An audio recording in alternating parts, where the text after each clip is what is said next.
Добар ден, поштувани гледачи. Денес во Собраниското ТВ студио гостуваат две дами, две пратенички. Со нив ќе разговараме за темата на унапредување на правата на жените и родовата еднаквост. Една тема која е актуелна за време на целата година, но се интензивира во пресред на празникот 8 март.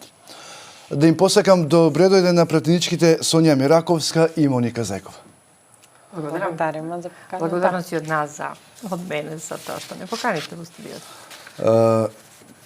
Вака, господја Мираковска, како е вашето искуство како жена пратеник? Како ова го обликуваше вашиот пристап кон решавање на родовите прашања во законодавството и креирање на политиките?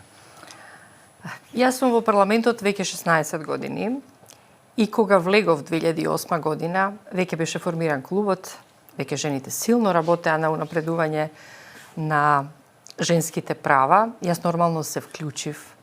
Она во што учествува, веќе беше донесен законот, изборниот законник, каде што жените влегоа на листи со 30%, но и веќе беше направена една интервенција во изборниот законник на секое трето место, затоа што претходно 30% значеше жените се најдат на дното од изборните листи.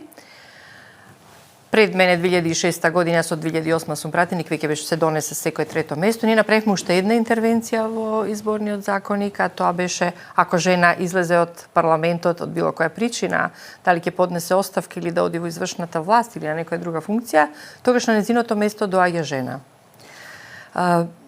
Мојата борба заедно со сите пратенички, поготово со клубот, затоа што во еден период бев и координаторка на клубот на жени пратенички, во тој период со стожерната опозицијска, сега тогаш владеачка партија ВМРО, имавме договор пред се со нив, а и со останатите се разбира, да биде ротирачко председателство. Пола година беше период во кој јас зедов учество и за мене новиот начин на функционирање исклучително ми се допадна. Во тој период 2011 година жените во клубот многу подобро се договаравме. Сега, после 2016 повторно има такви обиди да одработиме нешто заедно.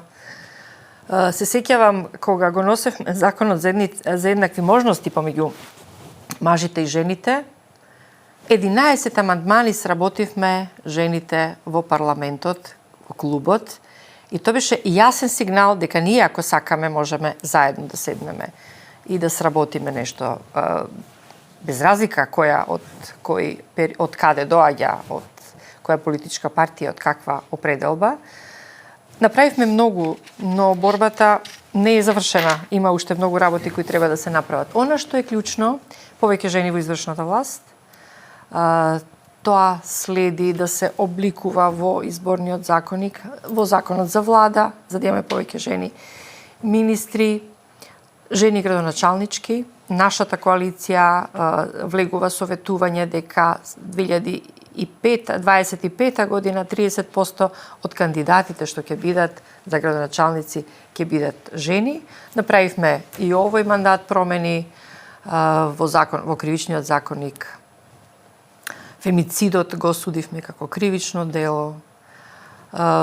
Законот за дискриминација. Едноставно, како политичар се вклучив во тој процес, но учев пред се од жените кои претходно веќе ја водеа таа борба.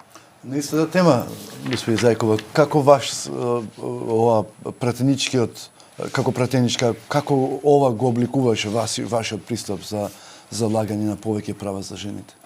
Добро, јас прво не сакам да говорам за права за жените или мажите, бидејќи нели сите ние имаме пораѓање исти права и исти обврски во една држава, но кога гледате дека се уште живееме во еден современ патриархат, нормално е дека останува институционалната борба внатре. Покрај она што веќе го имаме како достигнување, веќе парламентот е на солидно ниво, чинам дека 51 пратеничка, но сепак можеме уште повеќе и подобро, но и сум поборник за она да нели ги тргнеме квотите, иако се уште позитивна дискриминација. Јас сум и подносител на законот за измени на изборниот законник, со кој што се бара застапеност 50% на жените и 50% на мажите, но со стремеж да еден ден не зборуваме за квоти, но зборуваме за квалитет и подобрување на секојдневието на секоја една жена, каде што, односно да живееме во едно општество каде што секоја жена од земјоделка, политичарка, професорка, докторка, самохрана мајка ќе се чувствува еднакво и вреднувано. Има позитивен напредок, донесени се низан акти, колешката Сонја веќе ги напомена, имаме стратегија за родова еднаквост. Жал ми е што, иако во заклучоците лани се обврзавме дека ќе биде донесен предлог законот за родова еднаквост, истиот се уште не е донесен, иако нели таму стои дека и до 2023 треба да се формира и секретаријат. Па еве еден стремеж за како понатаму и кон што треба да се стремиме да работиме. И она кое што е клучно, сметам дека е образованието од најрана возраст, дека родовата еднаквост не е некаква табу тема и не е тема, туку е нормалност која што ја живееме. Затоа што веќе мислам дека на секоја жените ни е смачено да објаснуваме зашто треба да бидеме вклучени во општествено-политичкиот живот. И тие прашања зошто жената треба полека да исчезнуваат, бидејќи тоа е еден природен процес и секоја жена, согласно својот квалитет, образование кој го поседува, може да земе еднакво учество на масата и во сите општествено-политички текови.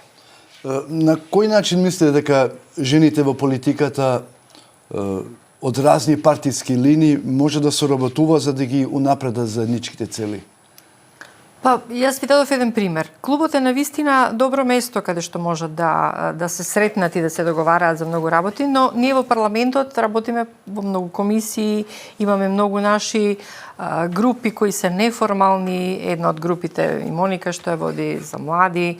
Тоа се местата каде што жените можат да се работат. И мислам дека жените полесно можат да најдат заеднички јазик од мажите. И тоа во парламентот треба да го прават, затоа што да ги релаксираат односите. Тоа што знаете, она што ние овде го правиме, така десетократно се рефлектира кај граѓаните, ако внесеме отров и непријателство, тоа се размножува. Значи, жените во политиката влегуваат за да направат едно поинако општество, затоа што се тука да го заштитат семејството, штитејќи го своето семејство, своите деца, жената е спремна многу повеќе да ми извините мажите и да се бори за посолидно општество.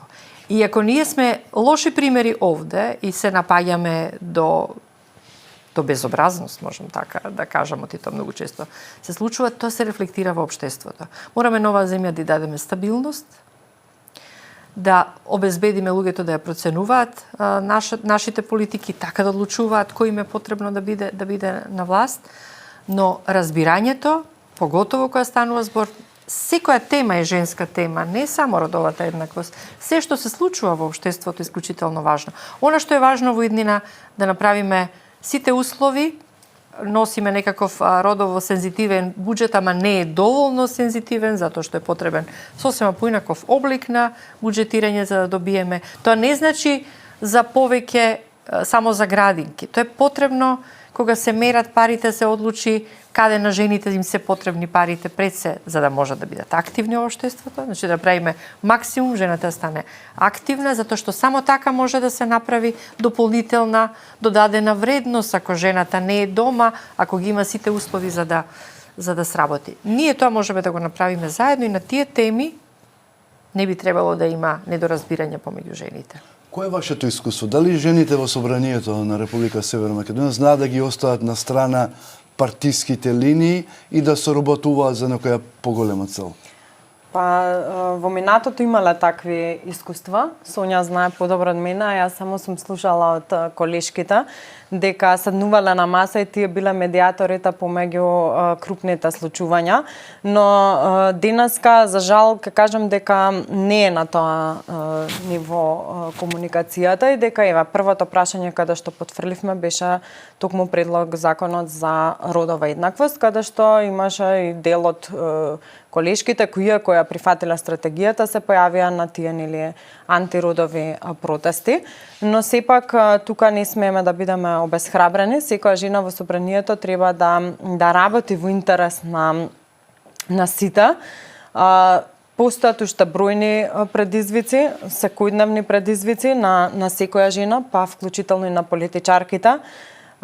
Треба да се бориме за подобрување на положбата на жените внатре во собранието, зборам од делот на отвореност на парламентот. Ние во парламентот како жени не можеме да ги донесеме собствените деца, немаме простори за дојње, доколку некоја колешка сака да нели оди на трудничко, а во моментот има некое важно гласање, од неја зависи гласот.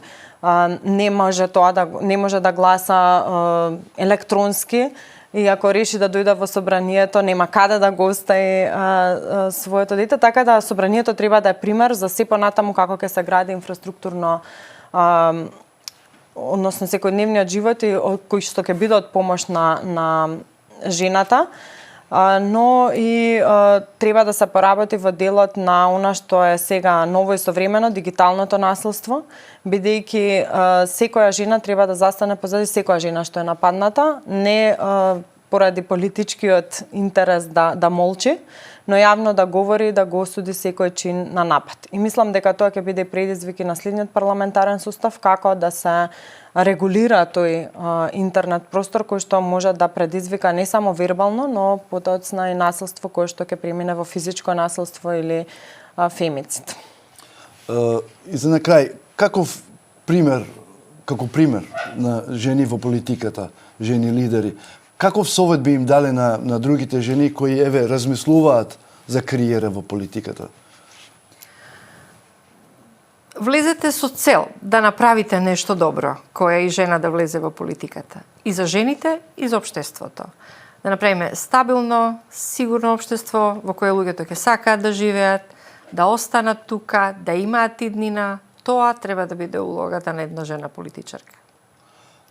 Кој е вашиот пример? Дали имавте вие совети кога влеговте во политика? Вие сте релативно млади во политиката. Секогаш има корисни совети од оние кои што се подолго. Политиката е еден предизвик, еден процес кој што трае, не е само краток маратон, односно маратон на кратки стази.